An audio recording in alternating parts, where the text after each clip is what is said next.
ओम शांति। 3/6/2020 की प्रातः मुरली है। बाप दादा कहते हैं, मीठे बच्चे, तुम्हें श्रीमत पर सबको सुख देना है। तुमको श्रेष्ठ मत मिलती है, श्रेष्ठ बनकर दूसरों को बनाने के लिए। प्रश्न है, रहमदिल बच्चों के दिल में कौन सी लहर आती है, उन्हें क्या करना चाहिए? उत्तर है, जो रहमदिल बच्चे हैं उनकी दिल में होती है, हम गांव-गांव में जाकर सर्विस करें। आजकल बेचारे बहुत दुखी हैं, उनको जाकर खुशखबरी सुनाएं कि विश्व में पवित्रता, सुख और शांति का देवी स्वराज्य स्थापन हो रहा है। यह वही महाभारत लड़ाई है। बरोबर उस समय बाप भी था, अभी भी बाप आया हुआ है। ओम शांति। मीठे मीठे बच्चे यहाँ बैठे हो तो यह जरूर समझते हो कि हम हैं ईश्वरीय संतान। जरूर अपने को आत्मा ही समझेंगे। शरीर है तब उन द्वारा आत्मा सुनती है। बाप ने यह शरीर लोन पर लिया है, तब सुनाते हैं। अभी तुम समझते हो हम हैं ईश्वरीय संतान व संप्रदाय, फिर हम देवी संप्रदाय बनेंगे। स्वर्ग के मालिक होते ही हैं देवताएं। अब फिर से 5000 वर्ष पहले माफी कफ देवी स्वराज्य की स्थापना कर रहे हैं, फिर हम देवता बन जाएंगे। इस समय सारी दुनिया, भारत खास और दुनिया आम, सब मनुष्य मात्र एक दो को दुख ही देते हैं। उन्हों को यह भी पता नहीं है कि सुखधाम भी होता है। परमपिता परमात्मा ही आकर सबको सुख शांत बना देते हैं। यहाँ तो घर घर में एक दो को दुख ही देते हैं। सारे विश्व में दुख ही दुख है। अभी तुम बच्चे जानते हो, बाप हमको 21 जन्मों के लिए सदा सुखी बनाते हैं।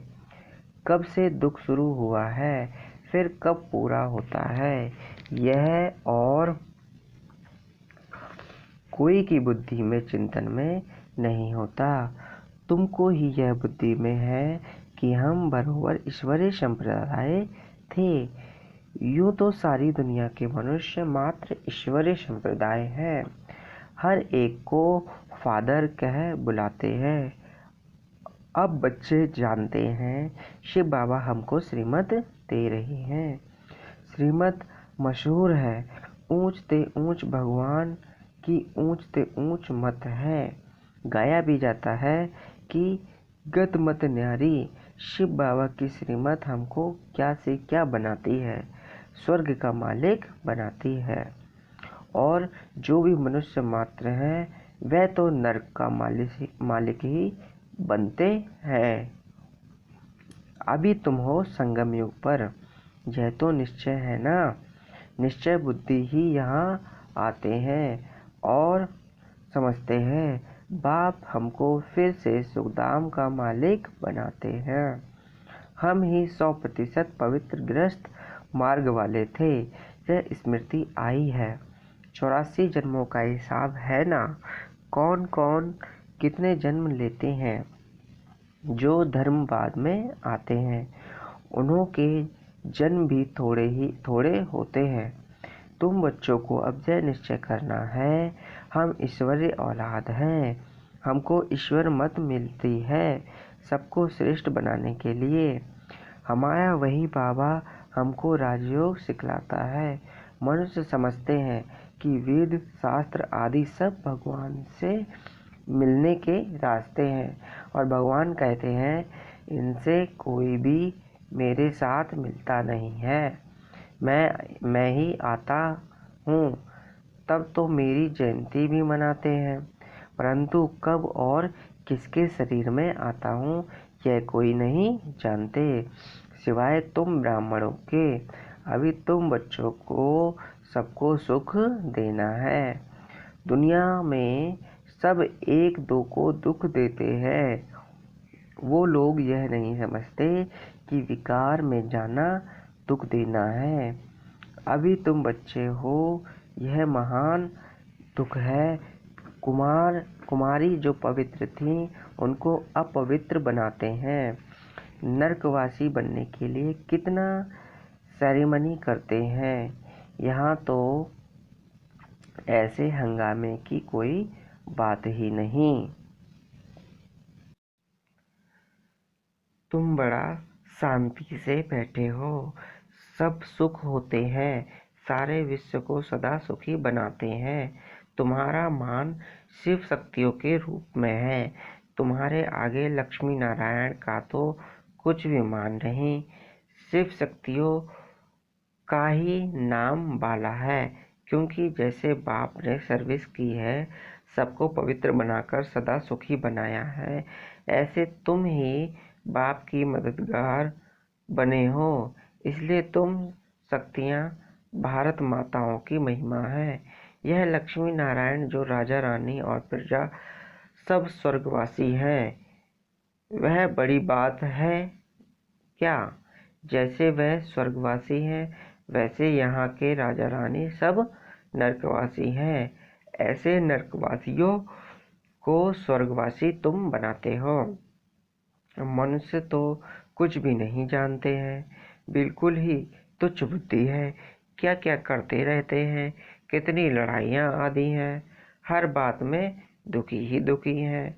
सतयुग में हर हालत में सुख ही सुख है। अभी सबको सुख देने के लिए बाबा श्रेष्ठ मत देते हैं, गाते भी हैं।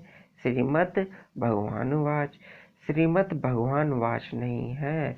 सतयुग में देवताओं को मत देने की दरकार ही नहीं। यहाँ तुमको श्रीमत मिलती है। बाप के साथ तुम भी गाए जाते हो शिव शक्तियाँ। अभी फिर से वह पार्ट प्रैक्टिकल में बज रहा है। अब बाप कहते हैं, तुम बच्चों को मनसा वाचा कर्मणा सबको सुख देना है, सबको सुखधाम का रास्ता बताना है। तुम्हारा धंधा ही यह हुआ। शरीर निर्वाह अर्थात पुरुषों को धंधा भी करना होता है। कहते हैं शाम के समय देवताएं परमा पर निकलते हैं। अब देवताएं यहाँ कहाँ से आए? परंतु तुम इस समय को शुद्ध कहते हो। इस टाइम पर सबको फुर्सत भी मिलती है। तुम बच्चों को चलते फिरते उठते बैठते याद करना है। बस कोई देवदारी के चाकरी आदि नहीं करनी है। बाप का तो गायन है, द्रौपदी के पांव दबाए, इसका भी अर्थ नहीं समझते हैं। स्थूल में पांव दबाने की बात नहीं है। बाबा के पास बुढ़िया आदि बहुत आती हैं, जानते हैं भक्ति करते करते थक गई हैं। आधा कल्प बहुत थके थके थके खाए हैं ना, तो यह पैर दबाने के अक्षर को उठा लिया है। अब कृष्ण पांव कैसे दबाएंगे? शोभेगा? तुम कृष्ण को पांव दबाने देंगी? और बाबा पूछ रहे हैं। बाबा को कृष्ण ही देखते कि उनको चटक पड़ेगी। उनमें तो बहुत चमत्कार रहता है। कृष्ण के सिवाय और कोई बात बुद्धि में बैठती ही नहीं। वही सबसे तेजोमय है। कृष्ण बच्चों ने फिर मुरली चलाई। बात ही नहीं जचती। यहाँ तुम शिव बाबा से कैसे मिलेंगे? तुम बच्चों को बोलना पड़ता है, शिव बाबा को याद कर फिर इनके पास आओ। तुम बच्चों को तो अंदर से खुशी रहनी चाहिए। हमको शिव बाबा सुखी बनाते हैं। 21 जन्मों के लिए ऐसे बाप की पिछाड़ी तो कुर्बान जाना चाहिए। कोई सपूत बच्चे होते हैं तो बाप कुर्बान जाते हैं, बाप की हर कामना पूरी करते हैं। कोई तो ऐसे बच्चे होते हैं जो बाप का खून भी करा देते हैं।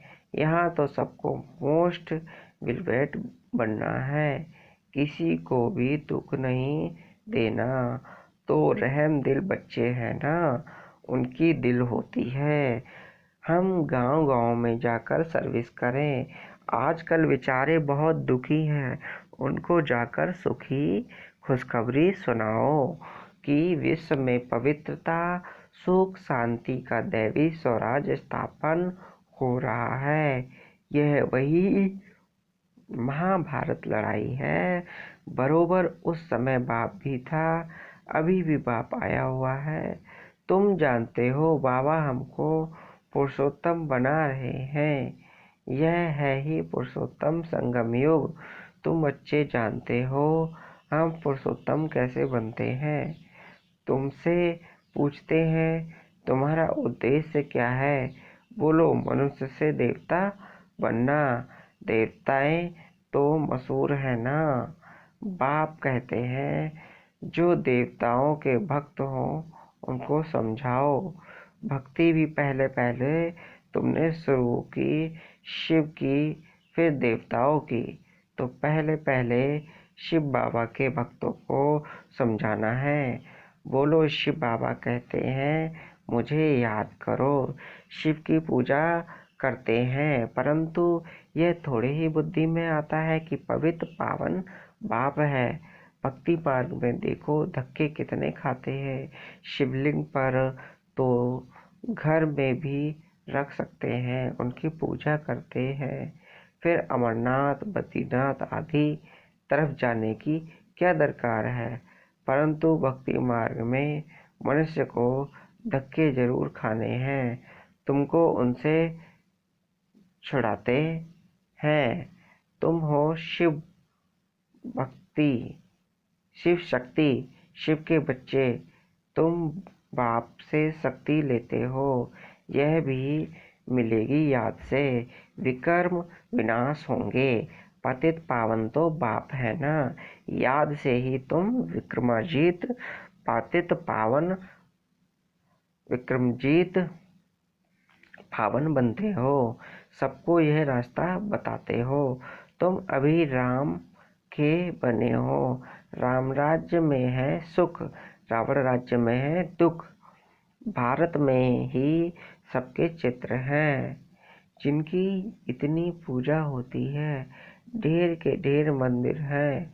कोई हनुमान का पुजारी, कोई किसका कहा जाता है ब्लाइंड फेथ। अभी तुम जानते हो हम भी ब्लाइंडेड थे, इनको भी मालूम नहीं था ब्रह्मा विष्णु शंकर कौन है क्या है। जो पूज्य थे वही फिर पुजारी बने हैं। सतयुग में है पूज्य, यहाँ है पुजारी। बाप कितना अच्छी रीति समझाते हैं। तुम जानते हो पूज्य होते ही हैं सतयुग में। यहाँ है पुजारी तो पूजा ही करते हैं। तुम हो शिव शक्तियाँ, अभी तुम ना पुजारी ना पूज्य हो। बाप को भूल मत जाओ।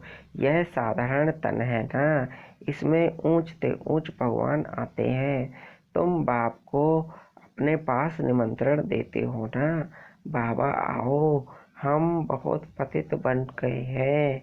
हमारी पतित दुनिया पतित शरीर में आकर हमको पावन बनाओ। बच्चे निमंत्रण देते हैं। यहाँ तो कोई पावन है ही नहीं, जरूर सभी पतित को पावन बनाकर ले जाएंगे ना। तो सबको शरीर छोड़ना पड़े ना। मनुष्य शरीर छोड़ते हैं तो कितना हाय दोष मचाते हैं। तुम शरीर से जाते हो, अभी तुम्हारी आत्मा रेस करती है। देखें तुम शिव बाबा को जास्ती याद करते हैं। शिव बाबा की याद में रहते रहते ही शरीर छूट जाए तो अहोभाग्य, बेड़ा ही पार। अभी सभी को बाप कहते हैं, ऐसा पुरुषार्थ करो। सन्यासी भी कोई कोई ऐसे होते हैं, ब्रह्मा में लीन होने के लिए अभ्यास करते हैं, फिर पिछाड़ी में ऐसे बैठे बैठे शरीर छोड़ देते हैं। सन्नाटा हो जाता है, सुख के दिन फिर आएंगे, इसके लिए ही तुम पुरुषार्थ करते हो। बाबा, हम आपके पास चले, आपको ही याद करते करते जब हमारी आत्मा पवित्र हो जाएगी तो आप हमको साथ ले जाएंगे। आगे जब काशी कलवट खाते थे तो बहुत प्रेम से खाते थे, बस अब मुक्त हो जाएंगे ऐसे समझते थे। अभी तुम बाप को याद करते चले जाते हो शांति धाम। तुम बाप को याद करते हो तो इस याद के बल से पाप कटते हैं। यह समझते हैं हमारे, फिर पानी से पाप कट जाएंगे, मुक्ति मिल जाएगी। अभी बाप समझाते हैं, बाप कोई योग बल नहीं है, वह कोई योग बल नहीं है। पापों की सजा खाते खाते फिर जाकर जन्म लेते हैं नए सिर, फिर पापों का खाता शुरू होता है। कर्म अकर्म विकर्म की गति बाप बैठ समझाते हैं। राम राज्य के कर्म अकर्म होते हैं, रावण राज्य में कर्म विकर्म हो जाते हैं, वहाँ कोई विकार आदि होता नहीं। मीठे मीठे फूल बच्चे जानते हैं, बाप हमको सब युक्तियाँ सब राज समझाते हैं। मुख्य बात यह है कि बाप को याद करो। पतित पावन बाप तुम्हारे सामने बैठे हैं, कितना निर्माण है, कोई अहंकार नहीं, बिल्कुल साधारण चलते रहते हैं। बाप दादा दोनों ही बच्चों के सर्वेंट हैं। तुम्हारे 2 सर्वेंट हैं, ऊंच ते ऊंच शिव बाबा, फिर प्रजापिता ब्रह्मा। वो लोग त्रिमूर्ति ब्रह्मा कह देते हैं, अर्थ थोड़े ही जानते हैं। त्रिमूर्ति ब्रह्मा क्या करते हैं कुछ भी पता नहीं। अच्छा, मीठे मीठे सिकी लदे बच्चों प्रति माता पिता बाप दादा का याद प्यार और मॉर्निंग। रूहानी बाप की रूहानी बच्चों को नमस्ते। हम रूहानी बच्चों की रूहानी बाप दादा को नमस्ते नमस्ते नमस्ते। ओम शांति बाबा। धारणा के लिए मुख्य सार दिया है, सदा ये निश्चय रहे कि हम ईश्वरीय औलाद हैं, हमें श्रेष्ठ मत पर चलना है, किसी को दुख नहीं देना, सबको सुख का रास्ता बताना है। सपूत बच्चा बन बाप पर कुर्बान जाना है, बाप की हर कामना पूरी करनी है। जैसे बाप दादा निर्माण और निरंकारी है, ऐसे बाप समान बनना है। वरदान है कल्याणकारी बाप और समय का हर सेकंड लाभ उठाने वाले निश्चय बुद्धि निश्चय भव। जो भी दृश्य चल रहा है उसे त्रिकालदर्शी बनकर देखो, हिम्मत और उल्लास में रह स्वयं भी समर्थ आत्मा बनो और विश्व को भी समर्थ बनाओ। स्वयं के तूफानों में हिलो मत, अचल बनो। जो समय मिला है, साथ मिला है, अनेक प्रकार के खजाने मिल रहे हैं, उनसे संपत्तिवान और समर्थवान बनो। सारे कल्प में ऐसे दिन फिर जाने वाले नहीं हैं, इसलिए अपनी सब चिंताएं बाप को देकर निश्चय बुद्धि बन सदा निश्चय रहो। कल्याणकारी बाप और समय का हर सेकंड लाभ उठाओ। स्लोगन है, बाप के संग का रंग लगाओ तो बुराइयां स्वतः समाप्त हो जाएंगी। बाप के संग का रंग लगाओ तो बुराइयां स्वतः समाप्त हो जाएंगी। अच्छा, ओम शांति। बाबा के सिकीलते प्यारे प्यारे बच्चों का बहुत बहुत धन्यवाद बाबा की मुरली सुनने के लिए। सभी को ओम शांति।